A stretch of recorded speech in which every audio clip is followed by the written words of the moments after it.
Bonjour à tous. Bonjour.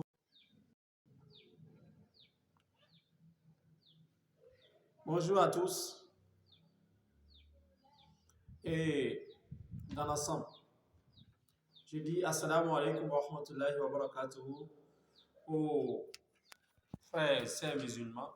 Et je dis shalom aux chrétiens. Je dis salut à tout le monde. À ceux que nous allons bien. Aujourd'hui, j'aimerais nous parler de nos mamans, de nos sœurs, les femmes. Ce que j'aimerais dire, les femmes sont des êtres extraordinaires. Mais juste parce qu'elles ne maîtrisent pas bien le pouvoir que Dieu leur a donné, plusieurs souffrent. Plusieurs femmes souffrent. Et surtout dans le foyer. D'abord, avant que la femme ne se marie, elle souffre. Elle va avoir des déceptions amoureuses de façon répétitive. Et finalement, elle se marie maintenant. Et dans le foyer, elle ne vit pas heureuse.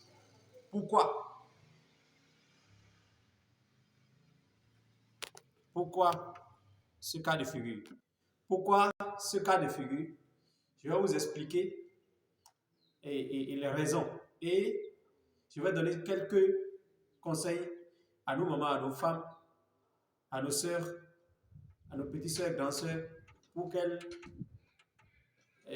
soient heureuses dans leur foyer, pour qu'elles soient heureuses avec leur mari, pour qu'elles vivent heureuses.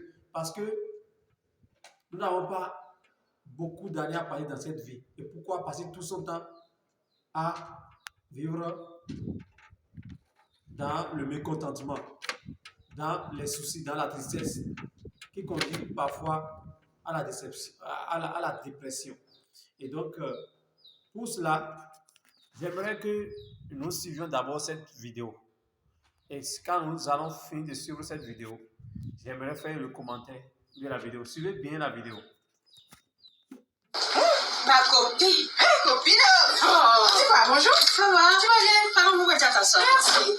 On peut lâcher quelqu'un comme ça. C'est pas que tu m'as lâché comme ça. Ça fait 2 jours. Dis-moi, ça va? Tu vas bien? Attends, ton mari il est là? Hey, il se repose. Ah, il se repose. Ok. Mais ma copine, je voulais te parler. Ah bon? Je t'écoute. Est-ce que tu sais que ton mari là te trompe? Quoi? Pourquoi tu viens me raconter ça? Ah, ma copine, toi aussi. Demande-moi ce qu'il a fait au lieu de me poser la question pourquoi je te demande, je te dis ça. Non, en fait, je veux comprendre pourquoi tu viens me raconter ça en fait. Mais tu es ma copine, en quoi ça te regarde? Dis-moi, en quoi ça te concerne? Il me trompe là, ça te regarde en comment? Hein? Laila, je veux savoir, en fait, c'est moi il trompe ou bien c'est toi il trompe? Dis-moi, c'est moi mais c'est toi il trompe? Ou bien, avant mon mariage ou dans mon mariage, je suis venue te raconter que non, j'ai épousé un homme sain. Dis-moi, je t'ai dit que j'ai épousé un homme sain? Tu viens me raconter ça pourquoi? Du moment où moi je me sens bien ici, je suis à l'aise. Tu dis il me trompe non? Quand il revient à la maison, il me traite comme une reine, comme une princesse. Je suis à l'aise, tellement à l'aise, que même si tu viens me dire qu'il fait quoi dehors là, ça ne me concerne pas. Tu as compris? Hein? Ce que je n'ai pas vu là, ça ne me regarde en rien. Tu comprends ça? Du moment où moi je me sens bien avec lui, ici. Là, tu peux rien venir gâter ici. Tu as compris, non? Faut plus que tu vas venir me raconter des bêtises pareilles. Tu as compris? Attends, je vais te poser une question. Tu es mariée? Non, je ne suis pas mariée, alors. Va te chercher un mari d'abord. Va te chercher un mari, avant de vouloir mettre ta bouche là, dans le couple des gens. Tu as compris, non? Tu te cherches un mari d'abord, avant de vouloir faire tes bêtises. Moi, je t'ai dit que je ne me sens pas bien dedans. Je t'ai dit ça? Je t'ai dit que je ne me sens pas bien dans mon couple. Tu as venu me raconter qu'il me trompe. Il me trompe et puis ça te regarde? Moi-même, ça ne me regarde pas. Ce qui me regarde, c'est ce que je vis à la maison avec lui. Donc, là, il ne faut plus que tu as venu me raconter ça. Tu as compris? D'abord, lève-toi, tu as parti. Lève-toi, tu as quitté ma maison. Lève-toi, tu as sorti. Ok, je suis parti chercher un mari. Ok, j'ai compris. Cherche un mari. Ok, c'est bon. Regardez, toi-même, tu n'es pas marié et puis tu veux te mêler des couples de gens. Hein? Cherche-toi un mari, tu vas voir comment ça fonctionne dans un couple. Regardez, je te dis que je ne me sens pas bien. Si l'amitié là, c'est pas mon couple là. Reste là-bas. Faut plus que tu n'as jamais venu chez moi. Regardez.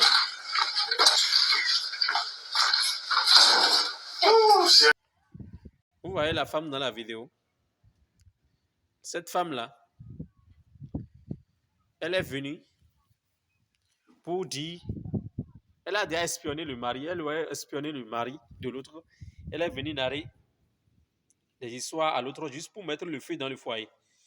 Évitez ce genre de mauvaises compagnies. C'est ça qui détruit plusieurs femmes aujourd'hui. Plusieurs femmes souffrent dans leur foyer juste parce qu'elles ont des amis ennemis.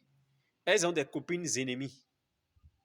Elles ne savent même pas que ces copines-là ne veulent pas leur bien-être. Ces copines-là veulent uniquement les faire souffrir dans leur foyer.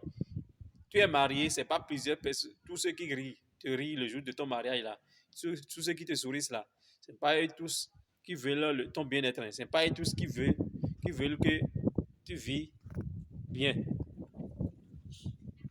dans ton foyer. Donc, il y a plusieurs qui ne veulent pas te voir heureuse dans ton foyer.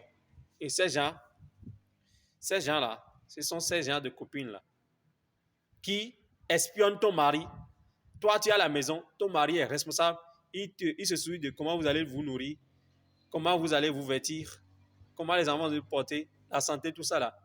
Et il assume ses responsabilités.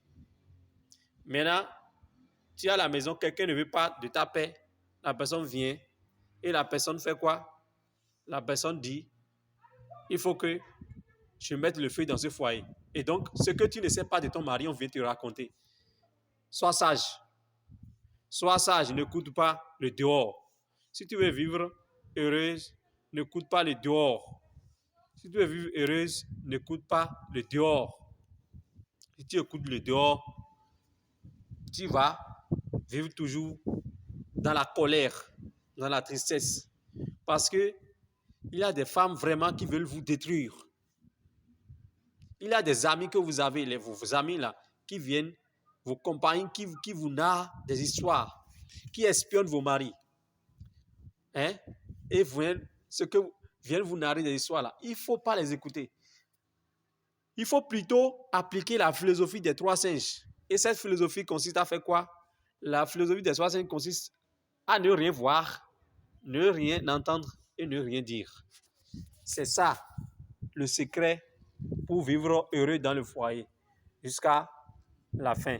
Donc, pour cela, il y a un verset coranique qui dit, dans chapitre 49, Dieu dit, A'udhu billahi minash shaitanir rajim, Ya ayyuhalladhina amanu ijtanibu kathiran minaz-zann, inna ba'da zanni ithmun. Oh, vous qui croyez, évitez beaucoup de soupçons parce que il y a une part de soupçons là qui est péché.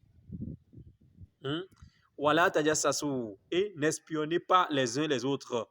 Parce qu'il y a des femmes là, il y a même des femmes qui payent des gens d'aller espionner leur mari. Donc il y a des femmes qui espionnent ton mari et elles viennent te narrer des histoires. J'ai vu ton mari faire ci, j'ai vu ton mari faire ça, juste pour que tu sois bouillonné dans le ventre. Ton ventre soit, juste pour que tu ne te sentes pas bien. Juste pour que tu aies de conflits, tu sois en perpétuel conflit avec ton mari.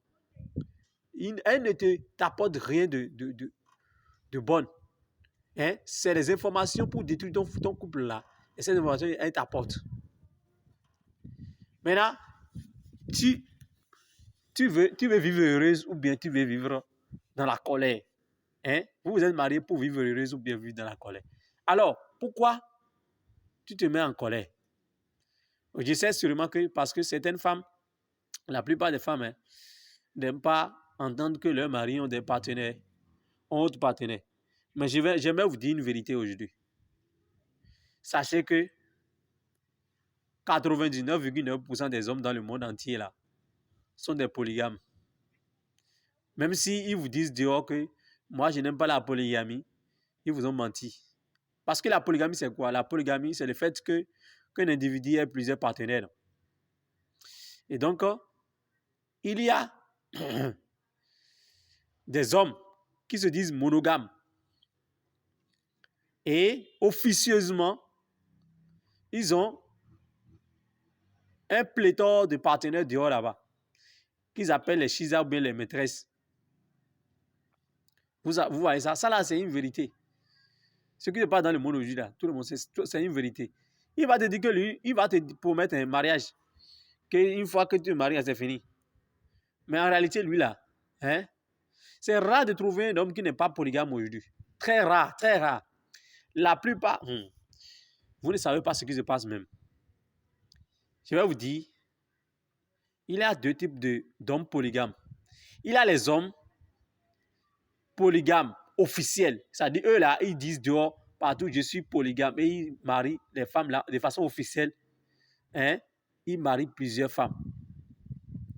Mais il y a des hommes là qui sont des polygames de façon officieuse. C'est-à-dire qu'eux là, ils sont monogames et ils se disent des hommes qui soutiennent la monogamie. Mais en réalité, ils ont plusieurs partenaires. Ça aussi, c'est une polygamie. Donc, toi, femme aujourd'hui, qui souffre à cause du fait que tu entends que ton partenaire ou bien ton mari a plusieurs ou bien a d'autres partenaires là, tu veux souffrir pour rien. Non, tu veux passer combien d'années dans ce monde-là et tu veux souffrir. Une fois que tu as un mari qui te nourrit, qui vous vêtit et Dieu vous a donné des enfants, il faut rester avec lui, même si il a décidé de prendre une nouvelle femme, reste avec lui. Mais c'est le fait que vous voulez comparer votre vie aux autres et vous voulez écouter toujours les papatos. Hein? Vous pouvez écouter les gens, les femmes comme ça qui viennent vous raconter n'importe quoi sur votre mari là. Et ça qui détruit les couples. Donc, ceux qui font ces papatos là, je vous conseille de cesser. Et les femmes qui écoutent les gens de papatos là, n'écoutez plus. Faites comme la femme que vous venez de voir dans la vidéo là, qui n'a pas accepté qu'on mette le feu dans son foyer. Et vous avez vu que son mari, heureusement que son mari entendait tout, donc son mari l'a aimé plus. Il a donné encore de l'argent. C'est parce que vous, les femmes, vous ne voulez pas faire comme ça. Et vous rendez la vie difficile à vos hommes. Que ces gens-là, ils dépensent l'argent qu'ils devaient dépenser pour les popotes, la sauce, tout ça là à la maison. Ils dépensent ça dehors, hein, en loin des chambres, des hôtels, pour passer des temps avec leurs partenaires encore dehors. Non, aidez-les à être mieux dans leur polygamie. Il ne faut pas les aider à continuer dans la polygamie officieuse. Il ne faut pas contraindre les gens à être des polygames officieux. Non, il faut les aider à être des polygames responsables, officiels et responsables. Là, ça va éviter le péché. Parce qu'il sait que maintenant, j'ai 2 femmes, j'ai 3 femmes. Et donc, il va s'occuper de vous de façon adéquate, convenable. Mais si tu lui dis non, je ne veux pas entendre, il va être toujours polygame là, de façon officieuse, et il aura des grossesses dehors là-bas. C'est ça qui crée quoi? Les enfants dont les parents ne vivent pas ensemble. Hein? Parce que toi-même, tu vas dire, il a amené un enfant de dehors, je vais quitter. Et toi-même, les enfants sont séparés. C'est les enfants qui souffrent. L'enfant de dehors là-bas aussi, là, il devient quoi? Et les enfants n'ont plus une bonne éducation. Après, c'est pour devenir des brigands, des braqueurs et autres. Vous voyez ça? Si vous voyez des brigands, des braqueurs se multiplier aujourd'hui, l'une des causes, c'est ça. C'est parce que l'enfant n'a pas reçu une bonne éducation de ses 2 parents. Parce que les parents ne vivent pas ensemble. Et donc, l'enfant n'a pas reçu une bonne éducation de ses parents. Parce que pour que l'enfant soit bien éduqué, hein, il faut aussi que les parents, l'un des critères est que les parents vivent ensemble, hein, qu'il y ait de la paix entre les parents vivent ensemble et l'enfant va recevoir une bonne éducation. C'est l'un des facteurs qui favorise la bonne éducation des enfants. Je n'ai pas dit que les enfants dont les parents ne vivent pas ensemble là, sont des enfants mal éduqués. Non, ne me mal compris. J'ai dit l'un des facteurs qui favorise la bonne éducation des enfants est le fait que l'enfant a ses 2 parents qui le surveillent. Mais une fois que toi, c'est le dehors que tu veux écouter, hein, et tu ne veux pas aider ton homme à être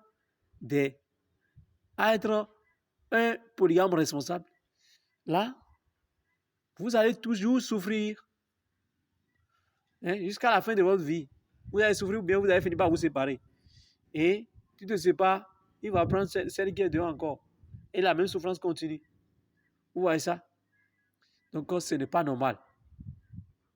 Dieu nous conseille que voilà, Tadia Sassou, il ne faut pas faire l'espionnage. Il ne faut pas faire des. Qu'est-ce que mon mari fait là-bas? Non, non, non, non. Si tu cherches toujours ça là, tu vas toujours souffrir. Voilà, Yarta Bardo Kumbando. Et il ne faut pas calomnier les uns les autres. La médisance est interdite en islam. Hein? Tu mens sur la personne. Tu y gagnes quoi? C'est tout ça qui détruit les couples. Hein? Tu gagnes quoi en mentant sur la personne? Ce n'est pas normal. La fois dernière, je parlais avec une femme. Vous savez ce qu'elle m'a dit? Elle m'a dit que lui, elle est fatiguée de ce qu'on appelle l'amour. Et de partenaire, s'en fout maintenant. Et que jamais elle ne veut plus avoir un partenaire musulman d'ailleurs parce que les musulmans aiment la polygamie. Et je lui ai dit, l'islam n'a rien à voir avec tes idées là. Parce que ce n'est pas l'islam qui a inventé la polygamie. La polygamie se pratiquait bien avant l'islam et de façon même extravagante, et de façon immodérée, parce que les hommes n'avaient pas de limite. Vous avez entendu bien, vous avez bien lu dans la Bible qu'il y a des prophètes qui ont jusqu'à 300 femmes. Un homme a jusqu'à 300 femmes. Avant l'avènement du Saint-Prophète islam, les Arabes, les hommes sur la terre mariés au Bénin, en Arabie Saoudite, partout dans le monde, ils n'ont pas de limite. Un homme peut marier 100 femmes. Vous voyez la généalogie de Jésus-Christ lui-même. Les enfants des 12 tribus d'Israël, ils viennent d'une famille polygame. Vous voyez, non? Ils viennent d'une famille polygame. Donc les grands-parents de Jésus-Christ aussi sont des polygames. Vous voyez ça? Mais l'islam est venu faire quoi? Dieu a dit, forcé, il faut avoir une femme. Il faut qu'il y ait le mariage.